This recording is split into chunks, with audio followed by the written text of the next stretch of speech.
Hi guys, Vinyl Finds number something. I always forget to check the number of the video. Anyway, it doesn't matter. I hope everyone's well. I've been quite regular lately. I've been doing videos like almost every week. I guess that, as I said before, somebody needs to be there and to do videos. So I've been buying some stuff. I've been selling some stuff as well, so it's not like I'm still having the problem. And it was really funny because Mike was saying that Bostonia Reggie, he was saying that I sneak records in when my wife is not in, and I sort of do the same thing because I feel really bad when I bring in records. But I've sold quite a few on Discogs these couple of weeks, so I sort of felt a little bit better. Sadly, I sold less than I bought, which just exacerbates the problem, I guess. I think this is a little bit too loud. Well, I'll get it sold eventually. Anyhow, I did buy some things I wanted to show, yeah, usually what I start with is what I'm playing in the background. This is not new. I've shown it like a couple of videos ago, so probably this month now. I think it came out in November. It's Pharoah Sanders, Elevation, out on Soul Jazz, and it's this particular pressing sounds amazing, by the way, but it's a 245 RPM record set. Personally, I don't like the 245 format. I want to have like one LP if you can fit it in one LP. I get it that it sounds better, whatever, but I'm not a DJ and I have a Riga, so it means that I need to change RPMs manually, and I'm lazy, and a lot of times I'm like, oh, I want to listen to this, and it's like, oh, it's 45, put it back, get a 33. And this morning actually I've switched to 45 to listen to this, which is actually one of the new purchases, and I was like, alright, now that I'm on 45, I will listen to some more stuff which I've had for a while and I haven't listened because I'm lazy like that. And it's a bit of a mixed bag, really. I mean, it's Minor Threat, Larry Nozero, or however you want to call him, and Darkside. So yeah, that is a mixed bag, isn't it? So yeah, it's that's why I've been listening this morning. But let's go back to the new one, the actual new one, which is Perubu. Perubu, classic band from. Are they from Portland? I have a feeling that they are from Portland, but I'm pretty sure they are from Portland. Responsible for one of the classic kind of LPs from the early 80s. I think it came out in 1979, but I'm not sure. The first LP, which is just classic, no wave. No wave? It's not no wave. Sorry, post-punk, I would say. Post-punk is a much better genre definition for it. So post-punk kind of LP, and this is their latest one, Lady from Shanghai. They were, before they became Perubu, they were, what's the name of the band? Rocket from the Crypt. Yeah, that's the one. So there's another LP called not from the Crypt, from the Tombs. Rocket from the Tombs. Yeah, Rocket from the Crypt is like a punk, sort of punkish, sort of garage punk kind of indie band of sorts, which is quite good as well, but not as historically significant, if you like. So yeah, here's their latest one. You might need to get used to the vocals because they sound like they're like, I I don't know, they recorded on a tape, and the tape has been played back in the wrong RPM or whatever, and that's how David Thomas sings. It can be a little bit annoying, but they're in good form here. The little that I've listened to this, because it was a little bit too early in the Saturday morning to listen to a lot of Pere Ubu, so I skipped that and then started putting in, you know, straight punk, and then, you know, a little bit chill out and a little bit of jazz. So quite good, found it for a good price. Do check it out. I mean, if you like Pere Ubu, you won't go wrong with this one. I got this LP from by going to FOP, and FOP usually does have, I've mentioned this before, they do have like offers sometimes, really good ones as well, from labels, and they just put in, you know, LPs in ridiculous prices. So I went there and I found a bunch of them, and I could not resist buying some of these LPs. So let me show you some of them. So I guess you've seen this already, but yeah, it's Bardo Pond. This is the this one came out 2010, so it's before the latest one. Yeah, this came out also on picture disc originally, which is, why the hell would you do that? But yeah, it's classic Bardo Pond. It's not amazing. I think that the latest one is much better, but in the usual like Bardo Pond quality. I hadn't picked it up, but I found it, as I said, for a very cheap price. So you know, why not? I also got the first Pulp LPs. This is the called It. I think it's the first one. Came out in 1983. Yeah, because Pulp have been going on for like ages. So hang on, let me change this. You see, it's so annoying. 245 RPM. Why are you doing that? I mean, I don't get it. I don't get it. Honestly, I don't. What should I put? Now that we're on 45, let's stick to 45 and put in Larry.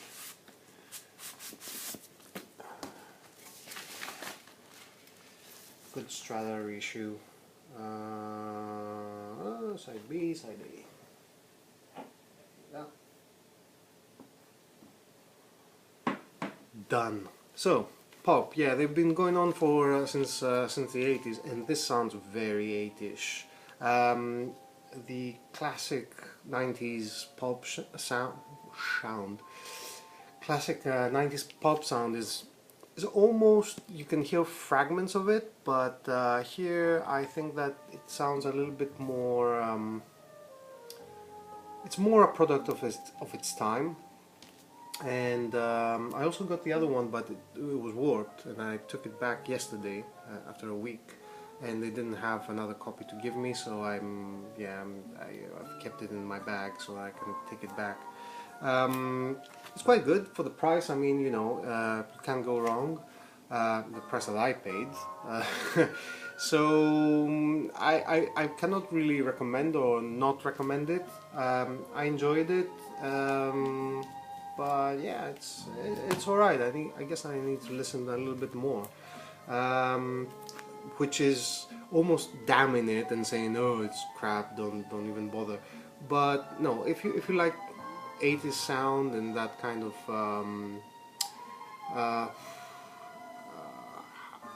I need to remember, you know, a band to come into my mind that will that resembles the sound. Felt with vocals would be one. I don't know. It's this indie pop early 80s material, so that sort of covers it.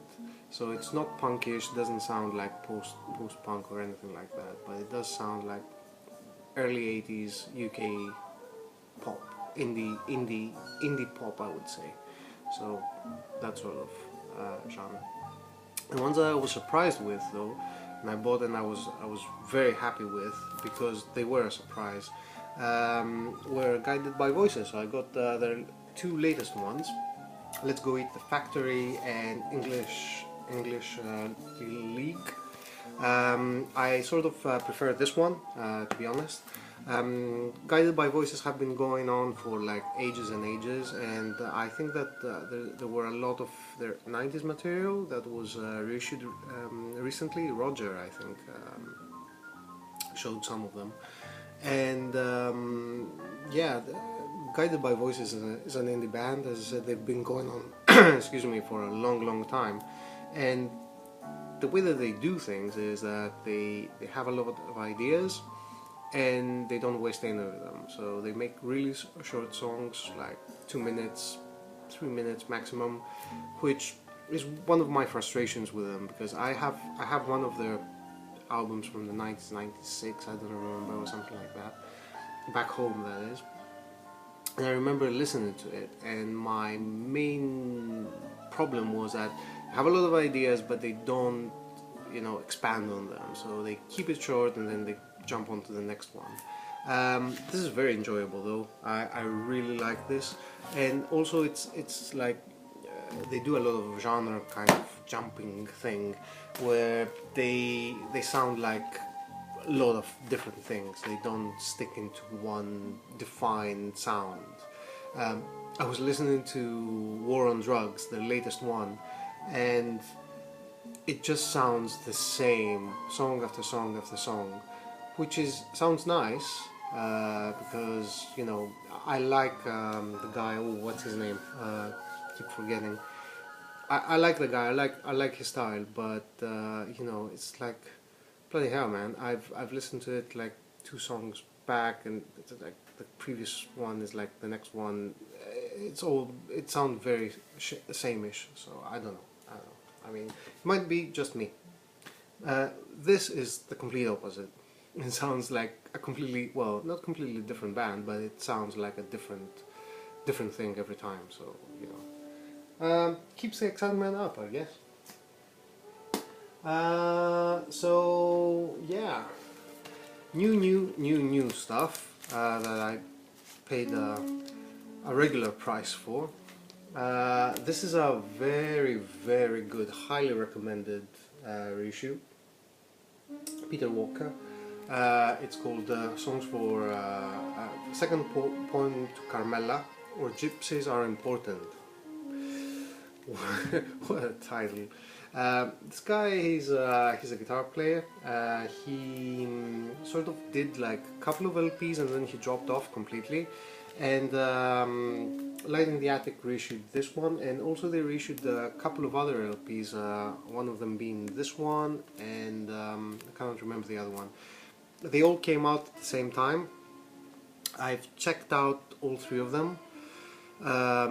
The Bob Frank one and the other one, which I cannot remember right now, sounded a little bit too country for me, country music, which I am not a huge fan of, and yeah, I'm like, yeah. So I didn't pick these up. I don't know. Maybe they're very good, and you know, somebody might tell me that you're an idiot, you should buy them because they're really good, and if you listen to them, then you know. But I don't know. I gave them a shot and just didn't. This one, however, is beautiful.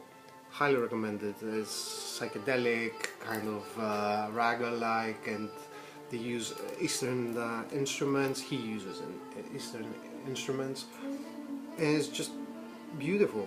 Beautiful guitar, acoustic music with loads of instrumentations. I mean, you have tabla. When you hear tabla, it's psych, yay. Flute, violin, you know, whatever, and it sounds beautiful. It's a really good album, highly recommended.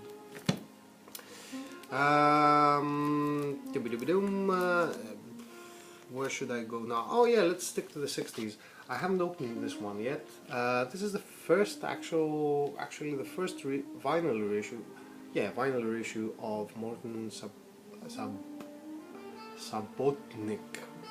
Yeah, so Morton Subotnick's Silver Apples of the Moon, and this is like classic electronic music from the 60s. You can only get the original. There hasn't been any reissue ever.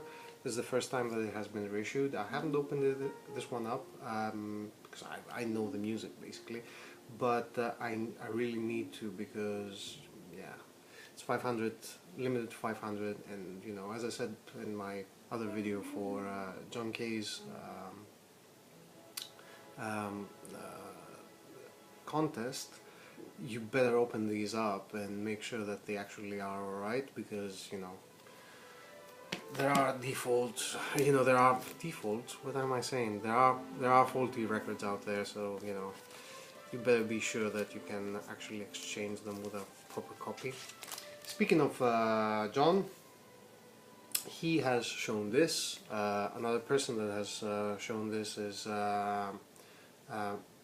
MG Foster, Matt, yeah, Matt Foster. So Incubation, Function. I'm not sure whether Function is the band and Incubation is the LP, or the other way around. I think that probably Function is the band and Incubation is the album. Techno, straight up techno, much more hardcore, I guess, than John Hopkins, for example, which can appeal to a wider audience. This is a little bit more techno-ish electronic, but really, really good. Yeah, it's one of those LPs that, you know, I really dig electronic music, and you know, if you get a little bit of techno, it's not too bad. Hang on. 45 RPM, you see what I'm talking about? You see? You cannot relax to the music. The idea is that you lay back and you relax. Listen to this record. You're not like, oh my god, I need to flip the side. This is just annoying. Anyway, continuing, new releases, Eagles. Thank you very much. Eagles, British band.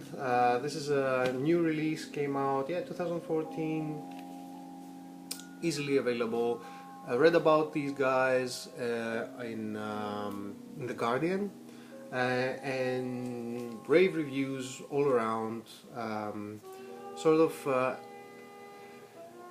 their sound reminds me of something which I cannot put my finger on. And the sound is very familiar. It's 90s indie, and there has been a resurgence of bands that sound 90s indie, because it's been 20 years since the 90s. I feel kind of old, but because maybe I am. And yeah, there has been a resurgence in this kind of sound, and this is a really good album. I haven't popped this up open yet as well, because I have listened to it on Spotify and I really liked it, and that's why I got it. Yeah, do check this out. Really good stuff. Another one that I recommend from new releases that you should be checking out, which I haven't popped open yet, is Ministry of Wolves. Hack Harvey, the Kyoto Wolfish, oh, Hack, yeah, Mick Harvey from